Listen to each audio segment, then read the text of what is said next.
जब तक जीत का छलावा बना रहेगा, जब तक व्यक्ति की समझ वंशानुगत रहेगी। वंशानुगत क्या?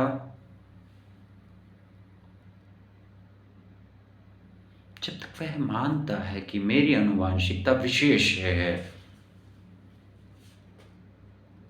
मैं उस जाति, उस धर्म से, उस लहू से चलो, मैं द्वैत की बात करता हूँ। और प्रकृति में जो द्वैत है वो मान्य होगा, ये अद्वैत की बात नहीं। एक बेलपत्र का जो पौधा होता है, उसमें एक पत्ता भी दूसरे पत्ते से भिन्न है। ये जो छपाई है, ये किसी दूसरे हाथ में नहीं मिलती। ये आनुवांशिकता है,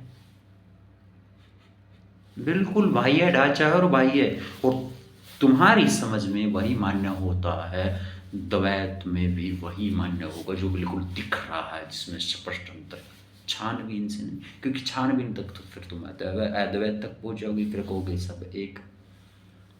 तो तुम्हारे में तुम्हारे पिता से जो प्राप्त हुआ, उसमें तुम्हारा श्रेय कितना हुआ? कैसे वह तुम्हारे अधिकार में है? तुम्हें लगता है कि मेरे पिता ने बहुत जीतने की कोशिश की, और वह जीत कर मरे सब कुछ? मतलब अर्थव्यवस्था जो कि अभी 1 रुपए के मूल्य को खत्म कर रही है, कभी बैंक का जुड़ा हुआ काफी पैसा, जैसी प्रणाली अभी बनाई गई है, लोगों को एक इंजन के पिस्टन की तरह इस्तेमाल करने के लिए,